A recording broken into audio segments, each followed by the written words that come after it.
I've always preferred the quiet of the country. The hum of cicadas, the rustle of leaves, the occasional distant bark of a dog, and the comforting sound of wine through the trees, it was all I needed. Growing up in a tiny town nestled deep in the rural Midwest, far from the nearest city, I learned to appreciate solitude. It was a peaceful life, or so I thought, until one summer night changed everything.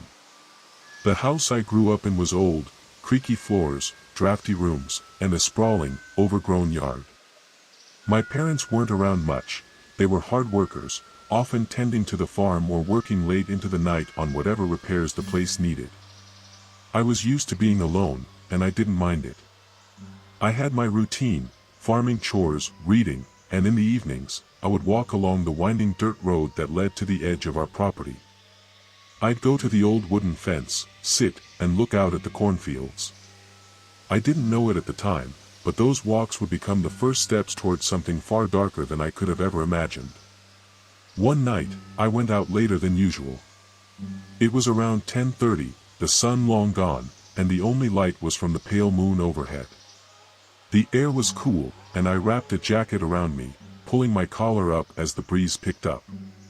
The world was still, too still, like the night itself was holding its breath.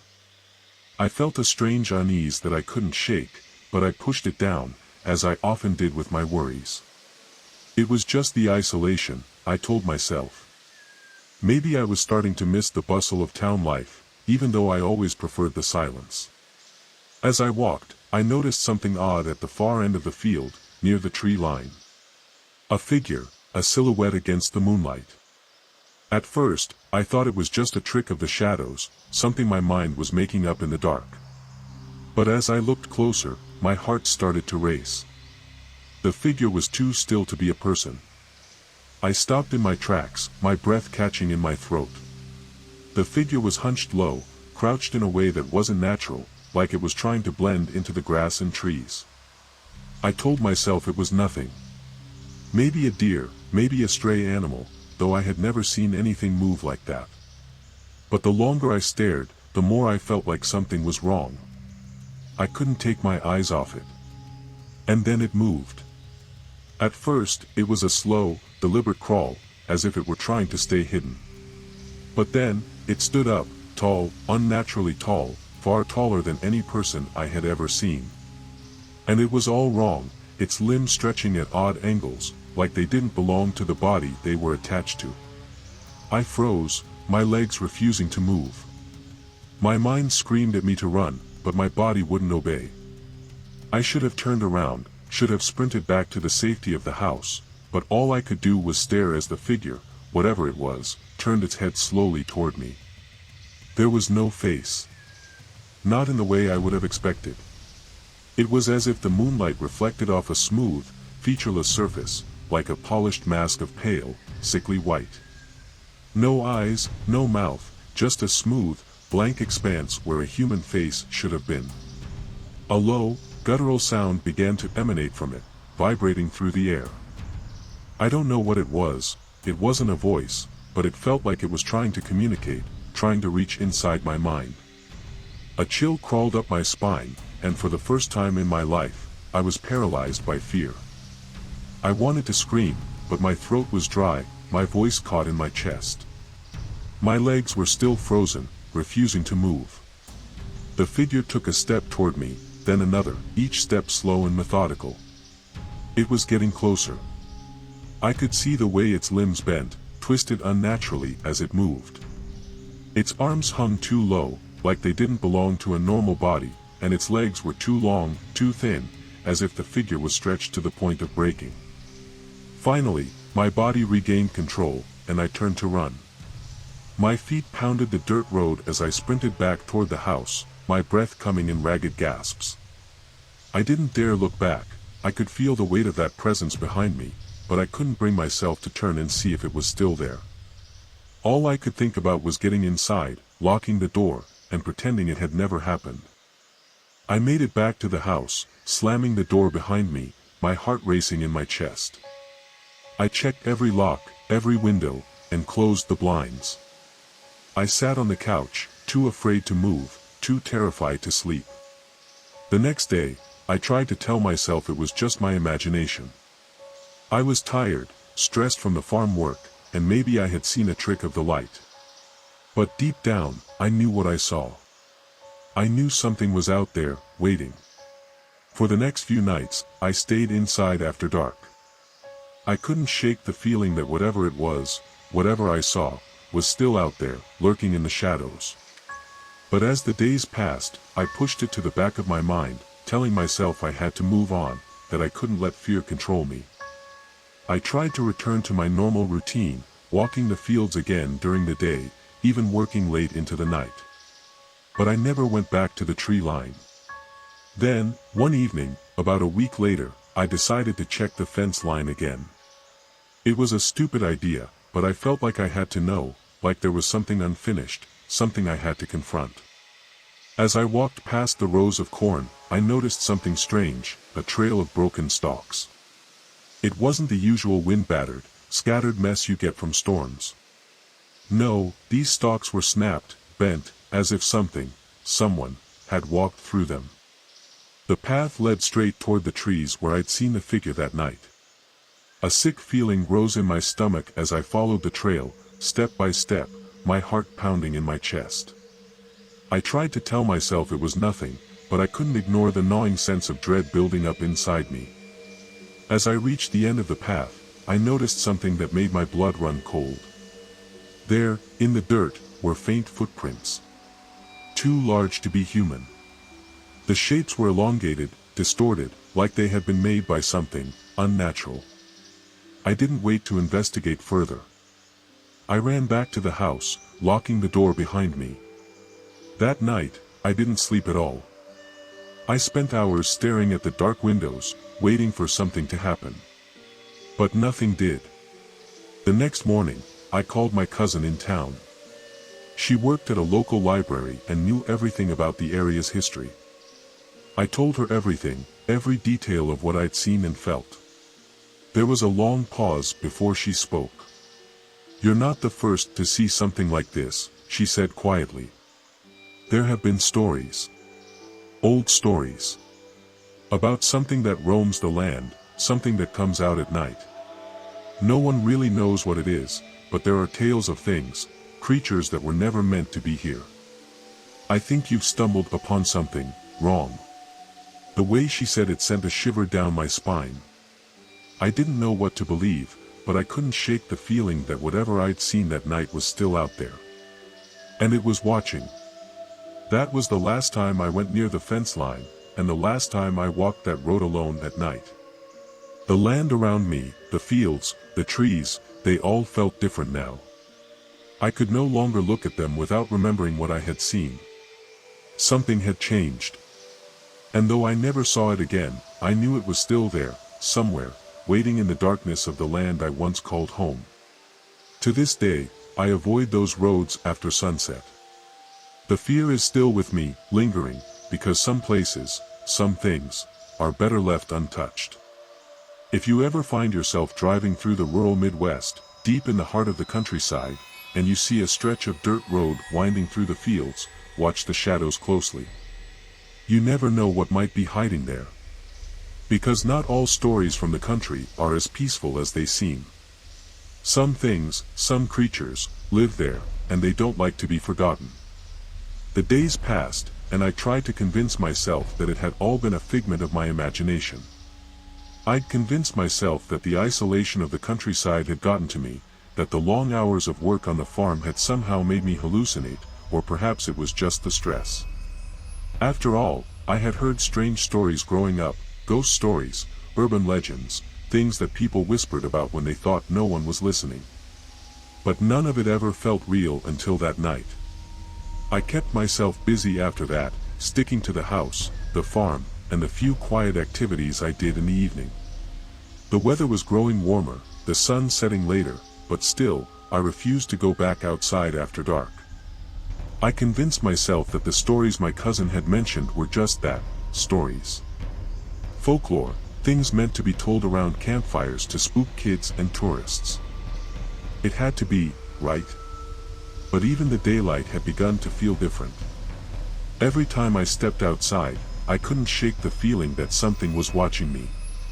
A sense of unease gripped me, and I started hearing things, distant noises in the fields when there shouldn't have been anything there. Soft rustlings, the cracking of twigs breaking, the faintest sound of something moving through the tall corn stalks. At first, I told myself it was animals, deer, raccoons, maybe even a stray coyote, but each time it happened, the sounds grew closer, as if the creatures themselves were getting braver, moving into my territory. I tried to ignore it, but my mind kept going back to that night in the field, to the figure I had seen, the way it moved, the way it felt wrong. Every time I walked past the trees where I had first spotted it, a cold shiver would travel down my spine, and I would quicken my pace, refusing to look in that direction. It had been 2 weeks since the incident, and the nightmares had started. At first, they were just flashes, brief moments where I would wake up gasping for breath, heart pounding. But as the days wore on, the dreams became longer, more vivid. I would find myself standing in the field again, the corn whispering in the wind. The moon would be full, casting long shadows across the land. But it wasn't the land I remembered, it was darker, more oppressive, and the trees, they seemed to have grown taller, their branches reaching out like claws, trying to grab me. And there, in the distance, I would see the figure again, tall, twisted, its pale face gleaming under the moonlight. It would always be watching me, but never moving, always just standing there, its head cocked slightly, as if it were trying to understand me. Then, every time, without fail, I would wake up, just before it moved. One night, unable to sleep, I decided to take a walk to clear my mind. The house was silent, the air outside cool. I grabbed my jacket, slipped on my boots, and stepped into the night. I wasn't sure what I expected, but I needed to face whatever was haunting me. I needed answers. As I walked down the dirt road, the moon high above, I couldn't shake the sense of dread that clung to the air. It was as if the world was holding its breath. The sounds of the night, the chirping of crickets, the rustling of leaves, felt muffled, distant. The world seemed to shrink around me, as though the darkness itself was closing in. I tried to breathe deeply, steadying myself, but my mind kept going back to the figure. I reached the edge of the cornfield, where the tree line loomed dark and intimidating. My heart thudded in my chest, but I couldn't stop myself. I stepped forward. The air was thick now, heavy with something I couldn't describe, an ancient, oppressive weight, as though the very earth beneath me was alive and aware. The familiar dirt path I had walked countless times before now felt foreign, wrong. Then, I saw it. The break in the stalks, the same path from that night, the same footprints. They were there, just as I had left them. But now, they were fresher, deeper in the dirt, as if whatever had left them had been through here very recently. I swallowed hard, every instinct in my body telling me to turn around and run. But I didn't. I kept walking. The moonlight bathed everything in its cold glow, casting long, twisted shadows across the field. And then, just ahead, I saw it again. The figure. It was standing between two of the tallest trees, its back to me. For a moment, I stood frozen, just staring at it, unable to tear my gaze away. This time, I could see it clearer than before. Its body was unnaturally thin, gaunt, like a person who had been stretched and twisted beyond recognition. The way it stood made my skin crawl. Its limbs were too long, the fingers too slender, reaching down to the ground like tendrils. Its head, though, was the most horrifying part. The face, it was the same as before. Smooth, featureless. But now, I saw something I hadn't noticed before. There were cracks, faint lines running across the smooth surface, like the beginnings of a mask slowly starting to peel away. It didn't move. Not at first. But then, with a jerky motion that sent shivers down my spine, it turned its head. The movement was wrong, unnatural. It shouldn't have been possible. The neck twisted too far, the body jerking and cracking with a noise that sounded like breaking bones. It looked at me. I couldn't tell where its eyes were, but I felt them. Like they were digging into me, into my very soul, searching for something. I wanted to run. To scream. But my body refused to obey. It was as if I was rooted to the spot, my feet glued to the earth. Then, it spoke. Not in words. Not in a language I could understand. But the sound, it was a low, resonant hum, a vibration that seemed to come from the very ground beneath me. It felt like the air was alive, like the land was trying to communicate, to reach inside me. I was no longer standing on the dirt road. I was standing in the field, surrounded by the black trees, the twisted figure still in front of me. The corn rustled softly, but it wasn't the wind. It was the figure, moving, shifting, always just out of reach. I don't know how long I stood there. It felt like hours, like days. My mind was slipping in and out of focus, like I was drifting in a waking dream. I could hear my own heartbeat, thudding in my ears, but the figure's presence was all that I could feel. Finally, something snapped inside me. My instincts screamed at me to leave. With every ounce of strength I could muster, I turned and ran. I don't remember how I made it back to the house. I just remember slamming the door behind me, locking it, and falling to the floor, gasping for air. The sun hadn't come up yet. It was still night. But in that moment, I knew I wasn't alone. I didn't know what that thing was, or why it had chosen me. But I knew that I couldn't run from it anymore. I couldn't escape the land I grew up on. Whatever it was watching me. It was waiting for me. And it wasn't going to let me go. I was born and raised in a small town in the heart of Kansas. The kind of place where everyone knew everyone else, where the roads were quiet, the fields stretched endlessly, and the stars at night seemed to hang just a little too close, like you could reach up and touch them. I always thought of it as a peaceful, safe place. A place where nothing bad could happen. But I was wrong. It all started the summer after I turned 22. I'd spent most of my life working on my family's farm. The work was hard, but it was honest, and I enjoyed it, most of the time. There was something about the rhythm of it all, the smell of the earth, the way the crops grew from nothing into something you could hold in your hands. But after a while, it all began to feel repetitive, like I was stuck in a never-ending loop of planting, harvesting, and repairing. So, when I was offered a job in town working for a small construction company, I jumped at the chance. I figured a change of pace would be good for me. I wasn't quite ready to leave the farm behind entirely, but I needed something different. The pay was decent, and the work was physically demanding in a new way, building houses, repairing roads, stuff I'd never done before. It felt like I was building something for the future, something that was mine. But the more time I spent working in town, the less I wanted to go back to the farm.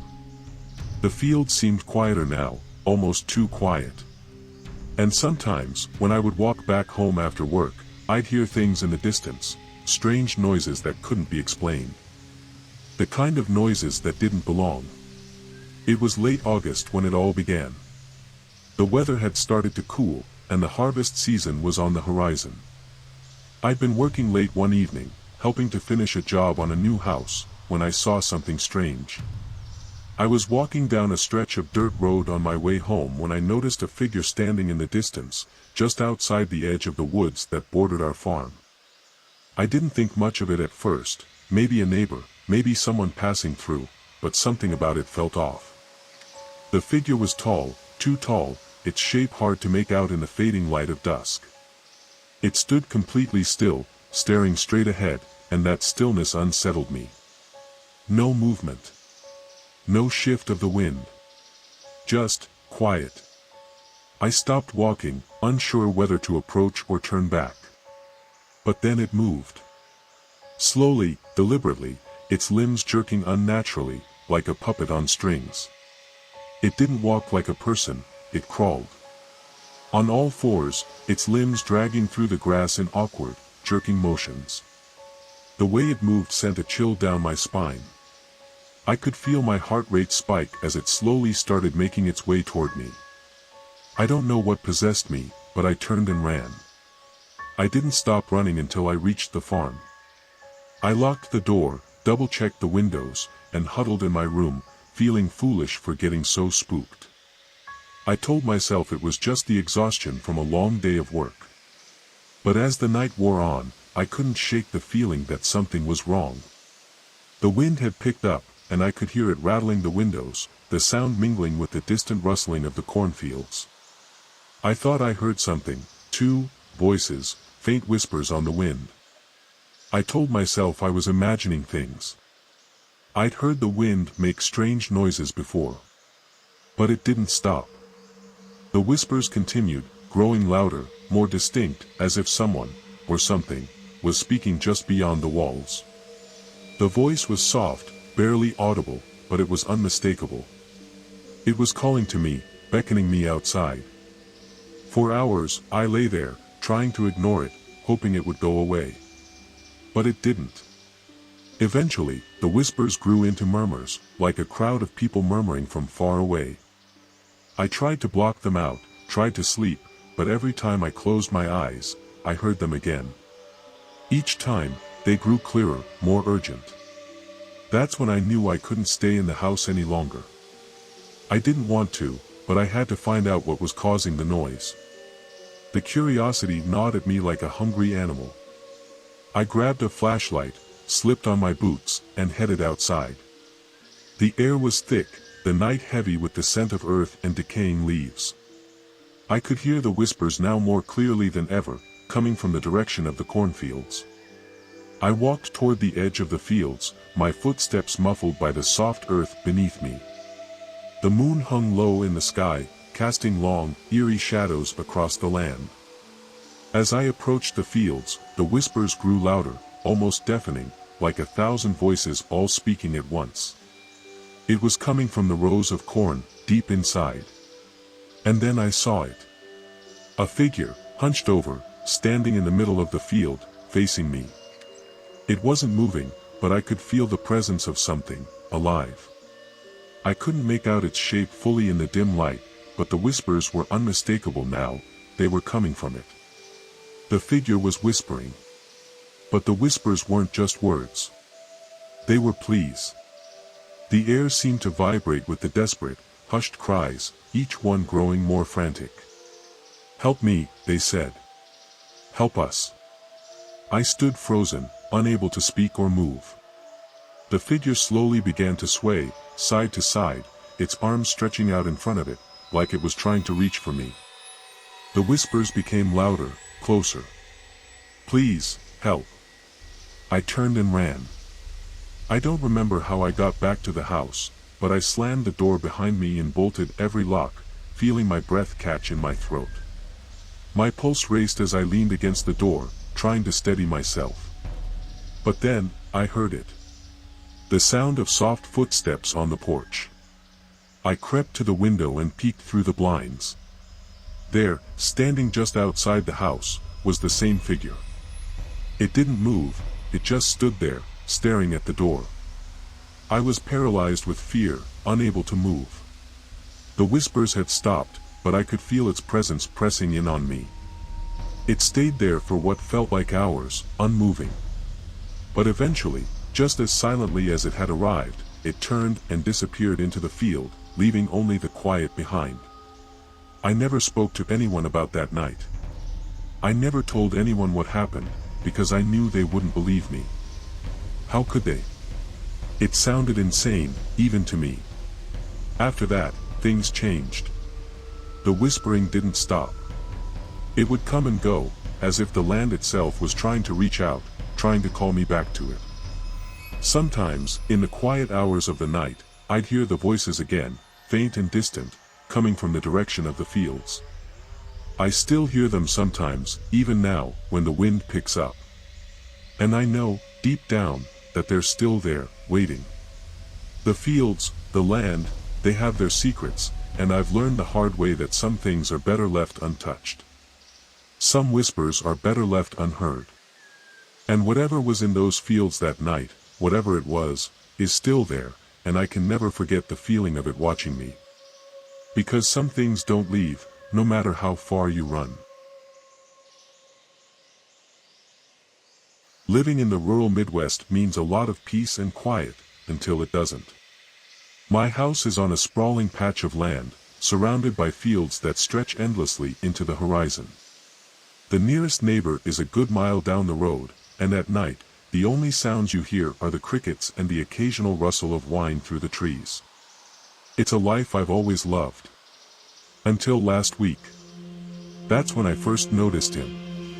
It was around 2 a.m., and I had just woken up. I'm not sure what stirred me, maybe a bad dream or just the discomfort of lying in the same position too long. I got up to grab a glass of water and, out of habit, glanced out the window above the sink. That's when I saw him. A man, standing just beyond the edge of the porch light. He wasn't moving.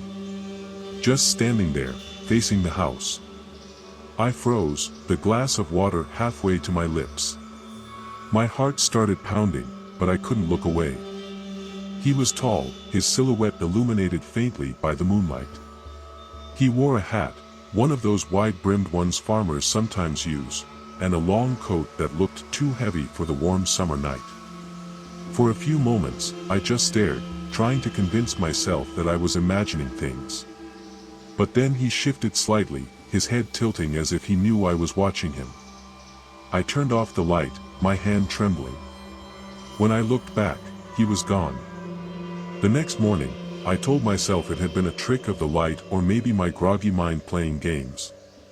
But that didn't explain the footprints. They were in the dirt just beyond the porch, a clear path leading from the edge of the field to the spot where I'd seen him standing. The track stopped there, as if he had vanished into thin air. I spent the rest of the day trying to shake the uneasy feeling. I even told myself it might have been one of the neighbors wandering onto my property, maybe someone needed help and didn't want to wake me. But deep down, I knew that wasn't it. The second night was worse. I'd stayed up late, keeping all the lights on, hoping the bright house would deter him if he came back. Around 1:30 a.m., I finally dozed off on the couch, exhaustion taking over. I woke up to a noise.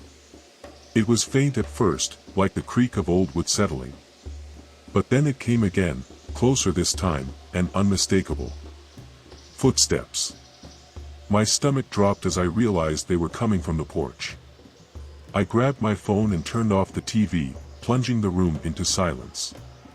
The footsteps stopped, but I could feel someone out there. Watching. Summoning all my courage, I peeked through the blinds. He was there again, standing at the edge of the light. But this time, he was closer, just a few steps from the porch. And he was holding something. I couldn't make out what it was, but it glinted faintly in the moonlight, like metal. I called the sheriff, my voice barely above a whisper as I described what was happening. The dispatcher assured me someone would be there soon, but soon, in a rural area, can mean a long time. I stayed on the couch, clutching a kitchen knife, my eyes glued to the window. The man didn't move. When the sheriff's car finally pulled into the driveway, the man was gone. I ran out to meet the deputy, nearly tripping over my own feet. He was right there, I stammered, pointing to the spot where the man had been standing. The deputy shone his flashlight around the yard but found nothing. No footprints, no signs of anyone being there. "It's probably just a drifter," he said, trying to sound reassuring. "Sometimes they pass through and scare folks without meaning to." But I could tell he didn't really believe that. The third night, I didn't sleep at all. I locked all the doors and windows, double-checking every latch. I even moved a heavy dresser in front of the back door, just in case. Around midnight, the sound started again. Not footsteps this time. Scratching. It was coming from the window in the living room, a faint, deliberate sound, like fingernails dragging across the glass. I didn't dare look. Instead, I crept to the bedroom and locked the door, pressing my ear against it to listen. The scratching stopped after a few minutes, replaced by a soft tapping sound, this time, on the bedroom window. I called the sheriff again, my voice shaking as I explained what was happening. This time, the deputy arrived within 15 minutes. He found footprints outside the house, large, heavy ones that matched the ones I'd seen before. "Whoever it is, they're messing with you," he said, frowning. "But I don't think they're dangerous. Yet. Yet." That word stayed with me long after he left. The fourth night was the worst. I decided not to stay in the living room or bedroom. Instead, I locked myself in the laundry room, a small, windowless space in the back of the house. I brought a flashlight, my phone, and a baseball bat. I sat there for hours, listening. The house was so silent that every creak of the floorboards and whisper of the wind made my heart race. Around 2 a.m., the noises started again. This time, it wasn't scratching or footsteps. It was humming. A low, guttural tune, just outside the house. I froze, every muscle in my body tense as I strained to hear more. The humming grew louder, more insistent, moving around the house like whoever was making the sound was circling me. Then, it stopped. The silence that followed was worse than the sound. I gripped the bat tightly, my breath shallow, waiting for something, anything. Suddenly, the doorknob to the laundry room rattled. I nearly dropped the bat as I stumbled backward, my mind racing. The door was locked, but the knob kept twisting violently, as if someone was trying to break in. "Leave me alone," I shouted, my voice cracking. The rattling stopped. For a moment, there was nothing but silence again. Then came a voice, low and gravelly, speaking directly through the door. "You shouldn't be here." My blood ran cold. I backed away from the door, clutching the bat so tightly my hands hurt. The voice didn't come again, but I could hear the faint shuffle of footsteps moving away from the door, back toward the front of the house. Summoning all my courage, I unlocked the laundry room door and crept toward the living room. The humming had started again, coming from just outside the window. I didn't dare look, but I needed to know if he was still there. I grabbed my phone and turned on the flashlight, aiming it at the window as I slowly lifted the edge of the curtain. The beam of light illuminated his face. He was pressed against the glass, his wide-brimmed hat tilted back to reveal hollow, sunken eyes that seemed to stare straight through me. His mouth was stretched into a twisted grin, the same guttural hum escaping his lips. He raised a hand and pointed at the door. I stumbled back, my flashlight clattering to the floor. I fumbled for my phone and dialed the sheriff again, trying to keep my voice steady as I explained what was happening. "Stay inside," the dispatcher said. "We'll send someone immediately." I crouched in the hallway, bat in hand, waiting. I could still hear the humming, now faint and distant, as if he was walking away. When the deputy arrived, I practically ran out to meet him. But the man was gone again, and this time, there weren't even footprints to prove he'd been there. The deputy stayed with me for the rest of the night, patrolling the property and checking every corner of the house. He didn't find anything unusual, but he could see the fear in my eyes. "If he comes back," the deputy said, "don't wait. Just call us. And maybe think about staying somewhere else for a while." The next day, I packed a bag and drove to a motel in town. I needed to get away, even if just for a night. But as I lay in the unfamiliar bed, staring at the ceiling, I couldn't shake the feeling that I was being watched. I didn't see him that night, but I dreamt of the humming. When I returned home the following morning, I found something waiting for me on the porch. It was a piece of paper, folded neatly and weighed down by a small rock. I unfolded it with trembling hands. The message was simple, scrawled in uneven handwriting. "You can't hide forever. I haven't seen the man since, but I've taken precautions. I installed cameras around the property, reinforced the locks, and even got a dog. Still, I don't feel safe.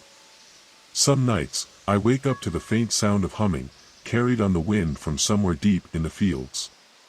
And I wonder if he's out there, waiting for the right moment to come back." I live in the rural United States. Something is trying to lure me into the woods. I moved to this secluded farmhouse in the Midwest for peace and simplicity. The city had been too loud, too chaotic. Here, in the rural quiet, I thought I'd find clarity. At first, it was perfect. The house sat on a sprawling plot surrounded by dense woods. Mornings were filled with the sound of birdsong, and nights were so dark and quiet you could hear the faint rustle of leaves miles away. But isolation does strange things to the mind. And out here, I've started to feel like I'm not alone. The first odd thing happened about 2 weeks after I moved in. I was chopping firewood near the edge of the forest when I heard a faint sound, soft, melodic humming. I froze, the axe halfway through a log, straining to hear more. The humming was distant but unmistakable, drifting out from the trees. "Hello," I called, my voice sounding small in the vast emptiness. The humming stopped. I stood there for a long moment, staring into the dark gaps between the trees. Nothing moved. Shrugging it off as my imagination, I went back to work. But as I carried the last bundle of wood back to the house, I heard it again. Closer this time. That night, I couldn't sleep.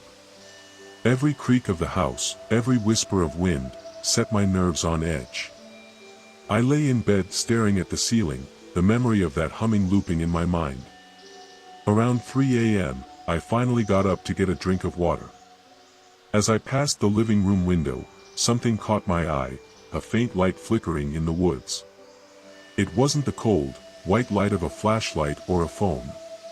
It was warmer, almost golden, like a candle or a lantern. I stood there, staring at the light, my heart pounding. It swayed gently, as if someone was carrying it, moving deeper into the woods. Against my better judgment, I opened the front door. The cold night air bit at my skin as I stepped onto the porch. The light was still there, further away now but still visible, bobbing between the trees. "Is someone there?" I called. No response. I grabbed the flashlight from inside the door and aimed it at the woods. The beam barely penetrated the darkness, but the golden light remained, flickering as if taunting me. I should have gone back inside, locked the door, and forgotten about it. But something about the light drew me in. I stepped off the porch and into the yard, my flashlight cutting through the dark. The light didn't move, didn't grow closer or further, it just hovered, waiting. As I reached the edge of the woods, the light vanished. I stopped, scanning the trees with my flashlight. The beam caught nothing but bare branches and thick underbrush. That's when I heard it again, the humming. It was closer now, louder, echoing around me as if coming from every direction. My stomach twisted, and for the first time, I felt real fear. "Who's there?" I shouted, my voice trembling. The humming stopped, replaced by a new sound, laughter. Soft, distant, and chilling. I ran back to the house, slamming the door behind me. My hands shook as I locked every door and window, my heart racing. I didn't sleep that night, sitting in the living room with the flashlight clutched in my hand. By morning, the woods looked calm and ordinary, as if nothing had happened. But I couldn't shake the feeling that I was being watched. Over the next few days, the sounds grew more frequent. Sometimes it was the humming, drifting from the woods in the dead of night. Other times, it was faint footsteps outside my window or the creak of the porch steps when no one was there. I stopped going near the woods, but the woods seemed determined to come to me. One morning, I found a trail of small, white stones leading from the edge of the forest to my front porch. They were arranged deliberately, forming a neat line as if someone, or something, had left them for me. I swept them away, but the next morning, they were back. The final straw came on a particularly cold night. The wind howled around the house, rattling the windows, but I could still hear the humming, faint but persistent. I tried to ignore it, wrapping myself in a blanket and turning up the radio to drown out the sound. Then came the knock. 3 sharp, deliberate raps on the front door. My blood turned to ice. I grabbed the flashlight and edged toward the door, my breath shallow. "Who's there?" I called, my voice barely above a whisper. No answer. The knock came again, louder this time. I didn't open the door. Instead, I peered through the peephole, my heart hammering in my chest. The porch was empty. The knock came a third time, louder than ever, echoing through the house. And then I saw it, just beyond the porch, standing at the edge of the woods. A figure. Tall, impossibly thin, its head tilted at an unnatural angle. It didn't move, didn't make a sound. It just stood there, watching me. The humming started again, low and haunting, and the figure raised a hand to point at the door. I don't remember much after that. The next thing I knew, it was morning, and I was lying on the floor in the living room. The front door was locked, and the house was silent. I don't know what's out there, and I don't want to find out. But the woods are calling me, louder with each passing night. And I'm afraid that one day, I won't be able to resist. I was house-sitting for a friend for 3 days and saw a floating blue dress in the yard at 3 a.m. I've always been the go-to person for house-sitting. Friends trust me because I'm responsible, and honestly, I enjoy the solitude. That's how I ended up at my friend Lisa and her husband Tom's house for 3 days while they went on a short vacation. Their house was beautiful but isolated, surrounded by tall oaks and thick underbrush. The nearest neighbor was a good 10-minute walk down a dirt road. Lisa jokingly mentioned that the quiet could get eerie at night, but I brushed it off. I'd lived alone for years and didn't scare easily. The first day was uneventful. I watered the plants, fed their dog, Max, and spent the evening curled up with a book. By the time I went to bed, the house was silent except for the soft hum of the refrigerator and the occasional rustle of leaves outside. The second night was different. It was 3 a.m. when I woke up. I didn't know what had stirred me, a noise, a dream, or just an odd feeling, but I was suddenly wide awake. The room was dark except for the faint glow of the moonlight streaming through the curtains. As I lay there, I realized Max was growling softly from his spot at the foot of the bed. His ears were perked, his eyes fixed on the window. "What is it, boy?" I whispered, sitting up. Max didn't move. His growl deepened, low and guttural, a sound I'd never heard from him before. I followed his gaze to the window. That's when I saw it. Hanging just outside the yard, caught in the faint moonlight, was a dress. It was a pale blue, almost glowing in the darkness, and it swayed gently as if caught in a breeze. But there was no wind. The trees were completely still. At first, I thought it must have been hung on a line or snagged on a tree branch, but as I stared, I realized it wasn't hanging at all. It was floating, suspended in the air, as though someone invisible was wearing it. My breath caught in my throat. I blinked, hoping I was imagining things, but the dress was still there, swaying softly. Max's growls turned into sharp, frantic barks, breaking me out of my trance. I grabbed my phone from the nightstand and turned on the flashlight, aiming it out the window. The beam of light landed on the dress, but there was no one there. No body, no figure, just the dress, swaying as if mocking me. Then it moved. Not just swaying now, it began to glide, drifting toward the edge of the yard. I stumbled out of bed, my heart racing, and ran to the window for a closer look. But by the time I got there, the dress was gone. I spent the rest of the night wide awake, every creak of the house sending a jolt of adrenaline through me. By morning, I'd almost convinced myself it had been a dream or some strange trick of the light. That was until I went outside.